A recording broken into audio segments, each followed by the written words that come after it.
Ça, justement, par rapport à l'administration des programmes, dans la dernière feuille de route 2013-2018, dans les autres feuilles de route, il y avait, les feuilles de route, je parle des feuilles de route, mais le plan Dion, etc., là, il y avait des cadres de gestion.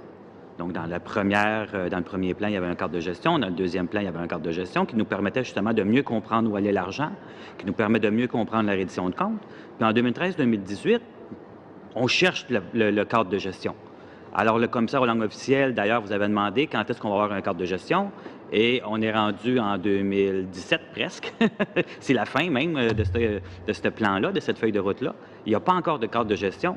Alors, nous, on arrive, et moi, je regarde les dossiers, et la recherchiste a fait un excellent travail, et on arrive à partir de 2011-2012, quand on regarde quels sont les budgets réguliers, on arrive à trouver des sommes.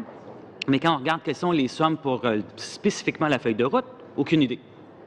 Donc, depuis 2011-2012, je n'ai pas de chiffre en ce qui concerne quelle est la stratégie additionnelle de la feuille de route.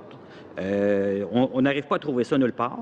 Et là, on ne comprend plus rien. Là, c'est pour ça que je vous dis, franchement, c'est juste une vitrine, là, finalement, là, la feuille de route. Là. Peut-être là-dessus, deux, trois aspects que je pourrais clarifier, j'espère. Le cadre de gestion existe. Contrairement au premier, au deuxième, ils ont fait l'objet de publications spécifiques. Surtout dans le cas de la première feuille de route de 2008, il y avait un document de ces rapports, je l'ai nommé à valise, qui est cadre de gestion littéralement.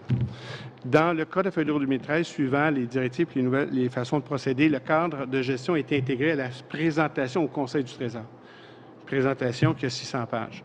Donc, là-dedans se retrouve la façon dont on évalue, la façon dont on fait la reddition de compte, et ainsi de suite. Tous les mécanismes je m'excuse, M. Gauthier, j'ai vraiment pas beaucoup de temps, mais juste pour le bien de tout le comité, pouvez-vous nous envoyer ce cadre de gestion au comité, s'il vous plaît? Je vais devoir vérifier parce que c'est un document qui est marqué par la confidence du cabinet, et c'est pour ça qu'il n'a pas fait l'objet de publication à l'heure actuelle. Mais comment nous, comme députés, pouvons-nous regarder la reddition de compte si c'est pas public? Cette partie-là qui concerne les langues officielles. Au niveau de la reddition de compte, vous avez évidemment, comme toujours, et c'est vrai pour toutes les feuilles de route, le tableau qui est dans les rapports ministériels du rendement, qui présente pour chaque initiative les déboursés.